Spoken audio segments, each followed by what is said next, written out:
Tender ఈ tender వీళ్ళు ring చేసి 7 సార్లు టెండర్ ఓపెన్ చేయలే.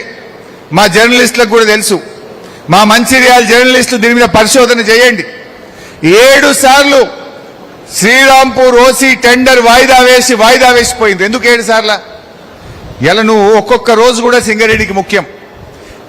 6 నెలలు టెండర్ వాయిదా వేస్తే బొగ్గు ఉత్పత్తి తగ్గదా? బొగ్గు ఉత్పత్తి తగ్గితే సింగరేణి ఆదాయం తగ్గదా? సింగరేణి ఇబ్బందికి జరగదా? అట్లా రింగ్ అయితే లేదని చెప్పి 7 సార్లు టెండర్ వాయిదా వేస్తే దాన్ని బీఆర్ఎస్ బయట పెట్టింది. 7 సార్లు డేట్ ఇస్తారు, రింగ్ కాలేదని టెండర్ వాయిదా, డేట్ ఇస్తారు, రింగ్ కాలేదని టెండర్ వాయిదా. ఆనాడు బీఆర్ఎస్ గట్టిగా బయట పెట్టే దెబ్బకు ఆ టెండర్ ఓపెన్ చేస్తే ఆ టెండర్ మొన్న -10% తో పోయింది. అంటే బీఆర్ఎస్ పట్టించుకోకపోతే అది కూడా +10 +15 పోతుండే.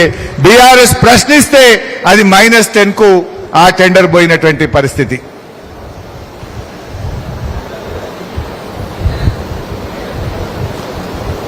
ఇది -12 పోయింది. బీఆర్ఎస్ బయట పెడితే -12 కు ఈ శ్రీరాంపూర్ ఓసీ టెండర్ పోయినటువంటిది. ఇకపోతే సోలార్ పవర్ టెండర్ స్కామ్. ఇప్పుడు దాకా చూసింది ఓబీ టెండర్లు. దాంట్లో ఎట్లా దోచుకున్నారు, రేవంత్ రెడ్డి బామ్మర్ది ఎట్లా దోచుకున్నాడో చెప్పిన. నిన్నెక్కడో రేవంత్ రెడ్డి మాట్లాడిండు, హరీష్ రావు టెండరే కాలే సింగరేణిలా, కాని టెండర్కు అవినీతి అయిందంటూ అన్నాడు. నేను ఇప్పుడే ఛాలెంజ్ చేసిన, నేను సింగరేణిలో నీ బామ్మర్ది సృజన్ రెడ్డికి నువ్వు టెండర్ ఇచ్చినావా లేదా? సైట్ విజిట్ సర్టిఫికేట్ విధానంతో 13% ఎక్సెస్ లో నీ బామ్మర్దికి టెండర్ వచ్చింది, నిజమా కాదా రేవంత్ రెడ్డి అని నేను అడుగుతా ఉన్నా ఈరోజు.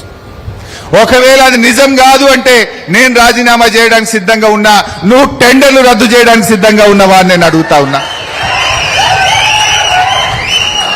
మీకు తెలుసు నైనీ బ్లాక్ టెండర్లు అయిందోటి. Naini block tender విన్నరా?